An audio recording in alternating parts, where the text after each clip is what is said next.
Your mind is in chaos right now. I can prove it. In the next 5 seconds, you'll have at least 3 random thoughts that have nothing to do with this video, starting now. See? You can't even control your own thoughts for 5 seconds. And you wonder why peace feels impossible. The promise of transformation. Welcome to Stoic mentality. What if I told you that 2,000 years ago, a group of philosophers discovered 10 specific techniques that can transform your chaotic mind into an unshakable fortress of peace? Not in years of meditation retreats, not through expensive therapy, but through simple daily practices you can start using today, right now, immediately after this video ends. These aren't feel-good affirmations or New Age crystal healing nonsense. These are battle-tested strategies used by Roman emperors during plagues, by slaves who found freedom in chains, by merchants who built empires while maintaining perfect equanimity. Marcus Aurelius used these exact techniques while leading armies and ruling an empire. Seneca applied them to become one of Rome's wealthiest men without losing his soul. Epictetus taught them to students who changed the course of Western civilization. Today, you're getting all 10 secrets. No fluff, no filler, just pure transformational wisdom that will fundamentally alter how you experience every single day of your life. But here's the catch. Knowing these secrets without applying them is worse than not knowing them at all. Because then you'll know exactly what you're missing before we dive into the first secret. And trust me, this first one alone will change how you wake up tomorrow. If you're someone who's exhausted from the mental chaos, tired of feeling anxious about everything, and ready to experience what real peace feels like, hit that subscribe button right now. Stoic Mentality drops game-changing content every Tuesday, Thursday, and Sunday. This isn't entertainment, this is mental revolution. Secret 1, the morning fortress. The first secret is so simple that most people dismiss it, yet it's so powerful that Marcus Aurelius credited it with his ability to maintain sanity while ruling Rome. It's this. The first 5 minutes of your day determine the next 16 hours. Here's what's happening right now in 99% of bedrooms around the world. The alarm goes off, and within 7 seconds, people are checking their phones, emails, news, social media. They're immediately flooding their minds with other people's agendas, problems, and chaos. They've surrendered their mental sovereignty before their feet hit the floor. The Stoics knew better. They understood that your mind in the morning is like fresh snow. Whatever tracks you make first will influence every step that follows. So they developed what I call the morning fortress, a 5-minute protocol that builds an impenetrable wall around your peace. Here's exactly how it works. The moment you wake up, before you open your eyes, take 3 deep breaths and think of one thing, just one, that you're grateful to have that you could lose. Your eyesight, your mobility, your loved ones. Feel the weight of potentially losing it, then the relief that you still have it. This isn't morbid. It's calibrating your mental state to appreciation instead of lack. Next, with your eyes still closed, declare your intention for the day. Not your to-do list, but your to-be intention. Today I will be patient. Today I will be courageous. Today I will remain calm, regardless of external events. You're programming your subconscious before the conscious mind fully activates. Finally, before you touch your phone, before you speak to anyone, write 1 paragraph in a journal, not about what you need to do, but about who you choose to be. Marcus Aurelius did this every morning. We have the proof in his meditations. He wasn't writing for publication. He was architecting his mental state. This takes 5 minutes. 5 minutes to build a fortress around your peace that will withstand whatever chaos the day throws at you. But here's the key. You must do it before any input from the external world. Your phone stays off. The news waits. Other people's problems are locked outside the fortress until you're ready. Now, if you think that's powerful, wait until you learn the second secret. This one is so counterintuitive that your mind will resist it. But it's the exact technique Seneca used to maintain peace while navigating the corruption of Nero's court. Secret 2, the negative visualization paradox. This second secret will sound insane at first, but stick with me, because this is the technique that transforms anxiety into peace. The Stoics called it premeditatio malorum, the premeditation of evils. Here's the paradox. Thinking about losing everything gives you peace about having anything. Every Sunday morning, Seneca would practice poverty. He'd sleep on the floor, eat only bread and water, wear his worst clothes, not as punishment but as inoculation. He'd ask himself, is this the condition I so feared? And every time, he'd realize the answer was no. The fear of loss was always worse than the loss itself. Here's how you apply this today. Once a week, spend 10 minutes imagining losing something you're attached to. Your job, really visualize getting fired. Your relationship, imagine it ending. Your health, picture yourself sick. Don't rush through this. Feel it fully.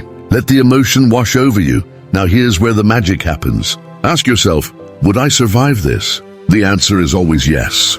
Would I eventually recover? Again, yes. Could I even potentially find something better through this loss? Often, yes. Suddenly, the fear loses its power. You've already mentally survived the worst-case scenario, but it goes deeper. This practice reveals something profound. Everything you have is already lost. Your job? Temporary. Your relationships? They'll end in death if nothing else. Your possessions? You can't take them with you. Your body? It's dying right now, cell by cell. This isn't depressing, it's liberating. When you truly understand that everything is borrowed, you stop clinging desperately and start enjoying freely. The result? Paradoxical peace. When you've already accepted loss, you can't be threatened by it. When you've mentally rehearsed disaster, you can't be surprised by it. You become what the Stoics called invulnerable. Not because nothing bad happens to you, but because you've removed the power of bad things to disturb your peace. I practice this every Sunday. I imagine losing my business, my savings, my health, and every Sunday I realize I'd be okay. More than okay, I'd find a way to thrive. This isn't pessimism, it's mental armor. When you've already faced your fears in your mind, reality can never be as bad as your imagination. But here's where most people get this wrong. They think Stoicism is about suppressing emotions. The third secret reveals the opposite. You're about to learn how to use your emotions as rocket fuel for peace. This is the technique that helped Epictetus transform from slave to philosopher. Secret 3, the emotion alchemy method. Everyone gets this wrong about Stoicism. They think it's about being emotionless, like a robot. That's not just incorrect, it's impossible. The Stoics understood that emotions are involuntary initial responses. You can't stop them. But here's the third secret. You can transform them through what I call emotion alchemy. Epictetus taught that we experience 2 waves of emotion. The first wave is automatic. Someone insults you and you feel anger. Your body reacts before your mind even processes what happened. This is called propatheiai, the initial impression. You can't control this, and the Stoics never claimed you could. But then comes the second wave, your judgment about the emotion. This is where you either amplify the anger by thinking, how dare they? I'll show them. Or you transform it by thinking, they must be having a difficult day. Their opinion doesn't determine my worth. This second wave is completely within your control. Here's the practical application that will change your life starting today. When you feel a negative emotion, don't suppress it. Instead, use the RAIN technique adapted for Stoic practice. Recognize the emotion without judgment. I notice anger arising. Allow it to exist without resistance. It's natural to feel this initial response. Investigate with Stoic logic. Is this within my control? Does this emotion serve virtue? What would Marcus Aurelius do? Navigate to transformation. I choose to use this energy for constructive action rather than destructive reaction. Let me give you a real example from last week. Someone left a brutal comment on one of our videos, attacking not just the content, but me personally. First wave, anger, hurt, defensiveness. All automatic. But then I applied the alchemy. I recognized the anger, allowed it to exist, investigated whether a stranger's opinion was within my control. It's not. And navigated to gratitude. This person watched my entire video and cared enough to comment. Their anger became my engagement metric. The emotion didn't disappear, it transformed. The energy of anger became the energy of motivation. I used it to make the next video even better. This is emotion alchemy, not suppressing feelings, but transmuting them into fuel for virtue. If you're finding value in these secrets, smash that like button. It tells YouTube this content matters, and it helps us reach more people who need this wisdom. Subscribe to Stoic Mentality if you haven't already. We're building an army of mentally free individuals. New videos every Tuesday, Thursday, and Sunday. Now, the fourth secret is about to blow your mind. It's the reason why doing less actually accomplishes more. Secret 4, the essential reduction, subtle sound transition. Here's what's destroying your peace. You think you need to do everything. Answer every email, attend every meeting, maintain every relationship, pursue every opportunity. You're drowning in obligations you never consciously chose. The fourth secret will free you. The path to peace is subtraction, not addition. Marcus Aurelius, the most powerful man in the world, wrote, "Most of what we say and do is not essential. If you can eliminate it, you'll have more time and more tranquility." Think about that. The Emperor of Rome telling you to do less. But he understood something we've forgotten. Peace comes from focus, not from juggling. Here's the protocol I call the essential reduction. List everything you did yesterday. Everything. Every email, every conversation, every task, every moment spent scrolling. Now ask the Stoic question about each item. Did this contribute to virtue? Did this align with my values? Did this move me toward my authentic purpose? Be honest. For most people, 80% of their day fails this test. Now comes the powerful part. Start eliminating. That group chat that only spreads negativity, leave it. Those friends who only contact you when they need something, let them fade. That news consumption that just makes you angry about things you can't control, cut it off. That social media scrolling that leaves you feeling inadequate, delete the apps. But here's the key insight. You're not just removing activities, you're removing identity attachments. Most of our busyness comes from trying to maintain an image. We say yes to things we hate because we want to seem helpful. We maintain relationships that drain us because we want to seem popular. We consume content that disturbs our peace because we want to seem informed. The Stoics had a word for this. Fantasia, false impressions. You've created a false impression of what you need to do to be valuable, loved, successful. But it's all illusion. Your worth doesn't come from your productivity. Your value doesn't come from being everything to everyone. When I applied this principle, I eliminated 70% of my daily activities, stopped checking email constantly, quit 3 committees, ended several draining friendships, said no to most opportunities. The result? My anxiety disappeared. My creativity exploded. My remaining relationships deepened. Less became infinitely more hook. But here's the warning. When you start eliminating, people will resist. They'll call you selfish, antisocial, changed. The fifth secret teaches you how to maintain boundaries without becoming a hermit. This is the balance Marcus Aurelius mastered while ruling an empire. Secret 5. The boundary fortress. Every time you say yes when you want to say no, you're choosing their peace over yours. Every boundary you fail to set is a door you leave open for chaos to enter. The fifth secret is this. Your peace is your responsibility, and protecting it isn't selfish, it's sacred. The Stoics understood that you can't give what you don't have. If you don't have peace, you can't give peace. If you're constantly agitated because you have no boundaries, you're spreading that agitation to everyone around you. Marcus Aurelius wrote, "Confine yourself to the present." But how can you be present when you're constantly being pulled into everyone else's emergencies? Here's the Boundary Fortress Protocol. For the next week, before saying yes to anything, pause and ask 3 questions. First, is this aligned with my values? Second, do I have the capacity for this without sacrificing my peace? Third, am I saying yes from virtue or from fear? That third question is crucial. Most of our yes answers come from fear. Fear of disappointing people, fear of missing out, fear of being judged. But here's the Stoic truth. Their disappointment is their emotion to manage, not your problem to prevent. Their judgment reveals their character, not your worth. Let me share something that changed my life. I instituted office hours for chaos. 3 hours per week when I deal with other people's urgencies. Outside those hours, my phone is on airplane mode, my email is closed, and I'm unavailable for anything that isn't a genuine emergency. And you know what? Nothing is ever a genuine emergency. The first week, people were furious. You're so selfish. You've changed. You think you're too good for us now. But I held the boundary. By week 3, something magical happened. People started respecting my time. They solved their own problems instead of immediately dumping them on me. The emergencies disappeared. But here's the deeper truth. Boundaries aren't walls, they're bridges. When you're clear about your limits, people know how to interact with you successfully.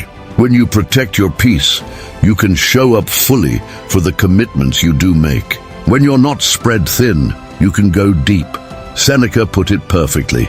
Every new thing excites the mind, but a mind that seeks truth turns from the new and seeks the old. Your peace isn't found in adding more connections, activities, and obligations. It's found in deepening the few that truly matter. The 6th secret is about to reveal why your constant planning is actually destroying your peace. This is the paradox that freed Epictetus from mental slavery, even while he was a physical slave. Secret 6, the present power protocol. You're living in 3 places at once: the past, the present, and the future. No wonder you're exhausted. Your mind is time-traveling constantly, reliving yesterday's mistakes and pre-living tomorrow's disasters. The 6th secret will bring you home. The present is the only place where peace exists. Epictetus, while literally in chains, discovered this truth. When you are imagining some future evil, remember that it is not happening now. Think about your current anxiety. I guarantee it's not about this exact moment. It's about a future that doesn't exist or a past that's already gone. Here's the mind-blowing neuroscience. Your brain cannot tell the difference between imagining something and experiencing it. When you imagine tomorrow's difficult conversation, your body releases the same stress hormones as if it were happening now. You're literally living your worst-case scenarios on repeat, poisoning your present with fictional futures. The present power protocol breaks this cycle. Set 5 random alarms throughout your day. When they go off, stop everything and ask, what is actually happening right now? Not what might happen, not what did happen, but what is happening. Usually the answer is remarkably peaceful. I'm sitting in a chair. I'm breathing. I'm safe. Nothing is actually wrong in this exact moment. This isn't denial or avoidance. It's accuracy. The Stoics were obsessed with seeing reality clearly. And the reality is that 99% of your problems exist only in your imagination. Your financial worries, your bank account is fine right now. Your relationship anxiety, your partner isn't leaving you right now. Your health fears, your body is functioning right now. Marcus Aurelius wrote, confine yourself to the present. But here's what most people miss. This isn't just philosophical advice. It's practical instruction. When you confine yourself to the present, you're dealing with actual reality, not the stories your mind creates about reality. I used to spend hours planning for conversations that never happened, preparing for disasters that never came, reliving arguments from years ago. Now, when my mind time travels, I use the anchor phrase, right here, right now, I am okay. It's always true. Even in genuinely difficult moments, right here, right now, you're handling it. You're surviving. You're breathing.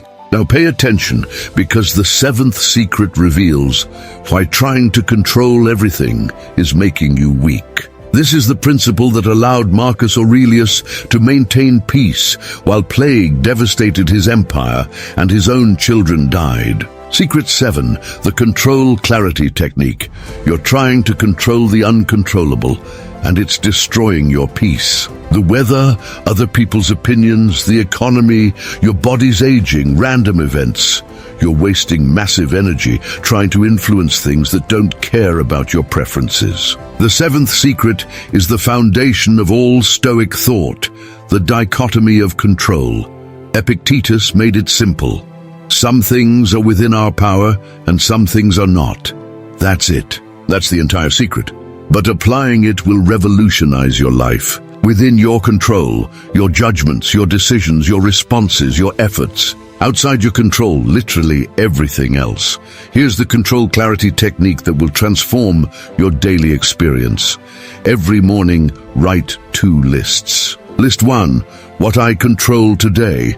Your thoughts, your actions, your responses, your effort. List 2, what I don't control today. Traffic, weather, other people's moods, outcomes, results. Throughout the day, when stress arises, ask, which list does this belong on? Let me show you how this works in practice. Last month, I launched a new video.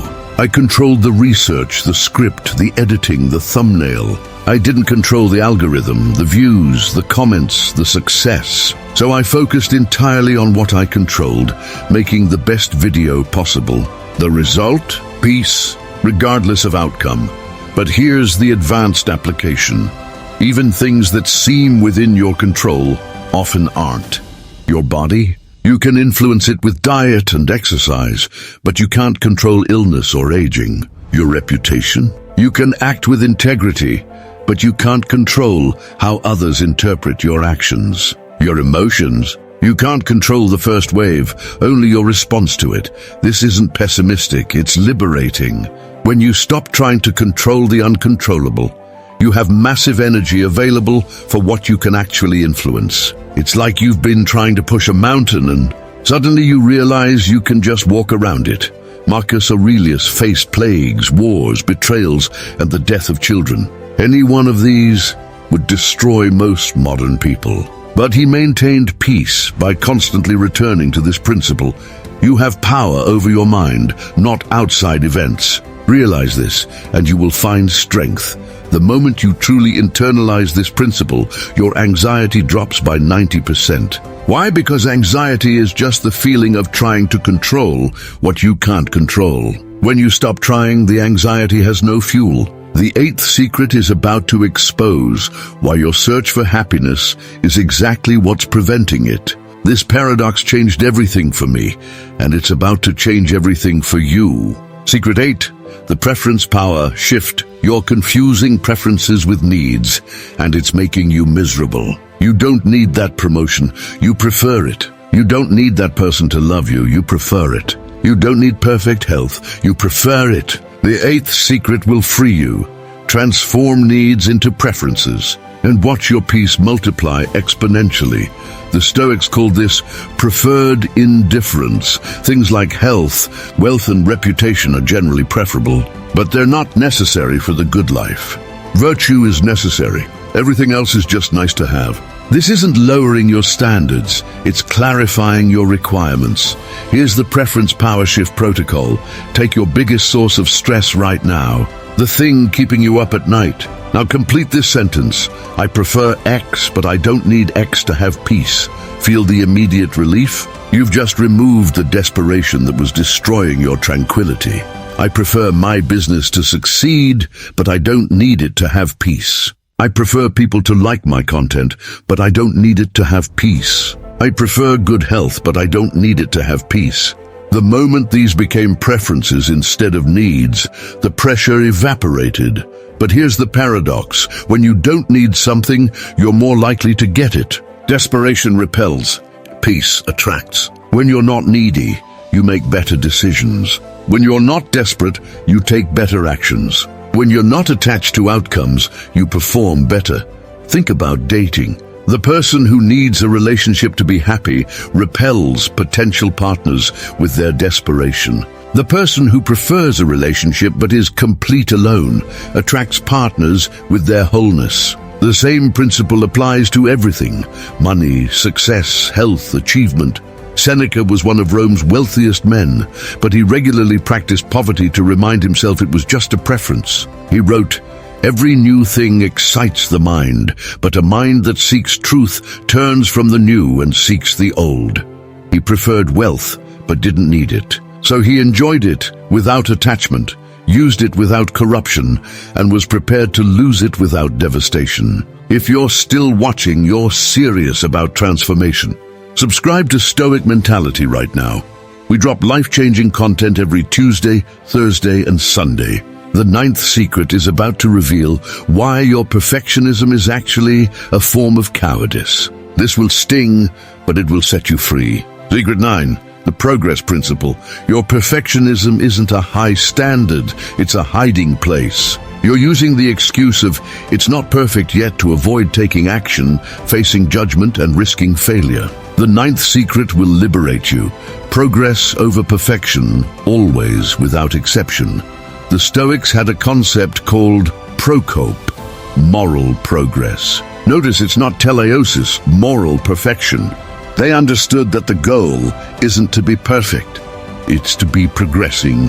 Marcus Aurelius, writing his private thoughts, constantly reminded himself of his failures and mistakes, not from self-hatred, but from commitment to progress. Here's the progress principle protocol. Every day, aim to be 1% better in one area. Not 100% perfect, just 1% better. Today, you'll be 1% more patient than yesterday. Tomorrow, 1% more courageous. It's so small, it's almost nothing. But compounded over a year, you're 365% improved. But here's the deeper truth. Perfectionism is actually arrogance disguised as humility. You're saying you should be able to achieve what no human in history has achieved, perfection.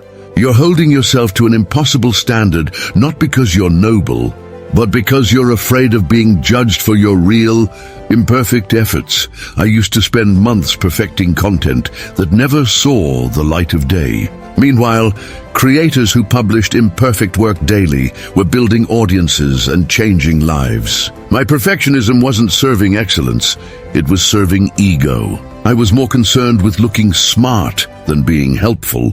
The breakthrough came when I adopted the Stoic principle. Don't be ashamed of being helped. Your imperfect action helps others more than your perfect inaction. Your messy progress inspires others more than your polished paralysis. Your vulnerable growth connects more than your protected perfection.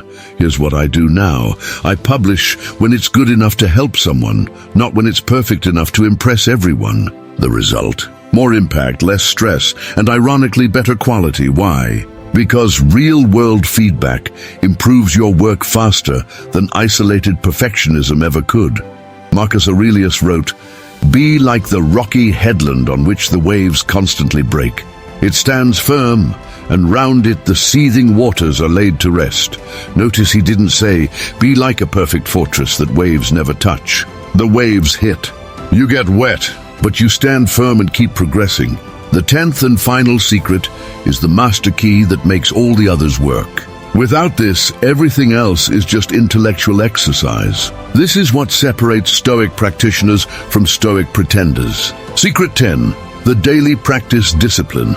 Here's the brutal truth. You already know enough to transform your life. You don't need more information. You need more implementation. The 10th secret isn't really a secret at all. Daily practice is everything. Without consistent application, philosophy is just intellectual entertainment. The Stoics had a term, ascesis, practical training. Not reading about virtue but practicing it. Not thinking about wisdom but living it. Not discussing philosophy but embodying it. Every single day, without exception, regardless of how you feel. Is your daily practice discipline, what I call the Stoic stack. Morning, 5 minutes. The gratitude, reflection, and intention setting from Secret 1, non-negotiable, before your feet hit the floor. Midday, 2 minutes. The present moment check from Secret 6, when stress peaks. Anchor to now, evening, 5 minutes. The control clarity review from Secret 7, what did you try to control that wasn't yours to control? Night, 3 minutes. Progress celebration from Secret 9. Where were you 1% better today? That's 15 minutes total. Less time than you spend choosing what to watch on Netflix. But here's the key, it must be daily. Not when you feel like it, not when it's convenient. daily. The Stoics understood that character is built through repetition, not intensity. But let me warn you about what will happen. Week 1, you'll be motivated and consistent. Week 2, you'll start forgetting, making excuses. Week 3, you'll want to quit. This is the resistance. This is where 99% of people fail. They treat philosophy like a diet, something to try for a while rather than a way to live forever. The difference between someone who reads Stoicism and someone who lives it? Daily practice. Marcus Aurelius didn't wake up one day as a wise emperor. He became wise through decades of daily practice. Every morning writing in his journal, every evening reflecting on his progress, every moment choosing virtue over vice. Here's the hack that ensures consistency. Stack your Stoic practice with existing habits. Gratitude before coffee, present moment check before lunch, controlled clarity before dinner, progress celebration before brushing teeth. You're not adding to your day, you're enriching what's already there, but the real secret within the secret. Start laughably small. Don't commit to 15 minutes daily. Commit to 1 minute. One grateful thought, one present moment check, one controlled clarity question. Make it so easy you can't fail. Then let momentum build naturally. The integration formula now, let me show you how these 10 secrets work together to create an unshakable foundation for peace. This isn't about using 1 or 2 techniques. It's about creating a complete operating system for your mind. Your morning fortress, secret 1, sets your mental state. Negative visualization, secret 2, removes the fear that disrupts peace. Emotion alchemy, secret 3, transforms disturbances into fuel. Essential reduction, secret 4, eliminates unnecessary chaos. Boundaries, secret 5, protect your cultivated peace. Present power, secret 6, keeps you anchored in reality. Control clarity, secret 7, prevents wasted energy. Preference shifting, secret 8, removes desperate attachment. Progress principle, secret 9, eliminates perfectionist paralysis. Daily discipline, secret 10, makes it all automatic. Together they create what the Stoics called ataraxia, a state of serene calmness that external events cannot disturb. Not because nothing bad happens, but because you've built an internal architecture that processes everything through wisdom rather than reaction. This isn't theoretical. I live this every single day. When challenges arise, and they arise daily, I run them through this system. Is this within my control? Is this a need or preference? How can I alchemize this emotion? What would progress look like here? The system handles the chaos, and peace remains intact. But here's what nobody tells you about achieving mental peace. Through Stoicism, the warning and promise, when you achieve this level of peace, some people won't like it. Your calm will highlight their chaos. Your boundaries will trigger their entitlement. Your progress will expose their excuses. Some relationships will end. Some opportunities will pass. Some people will call you cold, unfeeling, changed. Let them. Their opinion of your peace is not within your control. Their discomfort with your growth is not your responsibility. Their preference for your previous chaos is not your obligation to fulfill. But here's the promise. For every toxic relationship that ends, a healthy one will begin. For every draining obligation you release, meaningful purpose will emerge. For every piece of chaos you eliminate, profound peace will deepen. You're not losing, you're upgrading. The Stoics knew that the good life isn't about having more, but about needing less. Not about controlling everything, but about mastering yourself. Not about perfect circumstances, but about perfect responses to imperfect circumstances. Your next action, you now have 10 secrets that can transform your daily life. But information without implementation is worthless. So here's exactly what you do next. First, subscribe to Stoic Mentality if you haven't already. Hit the notification bell. We drop transformational content every Tuesday, Thursday, and Sunday. This isn't just another philosophy channel. This is your daily training ground for mental mastery. Second, like this video and share it with one person who needs these secrets. You know someone drowning in chaos, anxiety, and mental turbulence. Be the friend who throws them this lifeline. Third, comment below with which secret hit you hardest. Which one made you realize what you've been doing wrong? Your comment creates accountability and might inspire someone else reading. Fourth, and most importantly, choose one secret to practice tomorrow. Just one. I recommend starting with the Morning Fortress. It's simple, powerful, and creates immediate results. Do it for 7 days straight before adding another secret. Remember, your peace is not waiting for you in some future when conditions are perfect. It's available right now, in this moment, through these practices. The Stoics proved it's possible to maintain perfect equanimity while ruling empires, facing death, losing everything. If they could find peace in those circumstances, you can find it in yours. The transformation isn't instant, but it is inevitable if you practice daily. Every morning you'll wake up a little more peaceful. Every challenge will disturb you a little less. Every day will feel a little more like freedom. This is Stoic mentality, reminding you that peace isn't found, it's built. One practice, one day, one moment at a time. Your training starts tomorrow morning. Your transformation starts with your next thought. Your peace starts now. Will you claim it?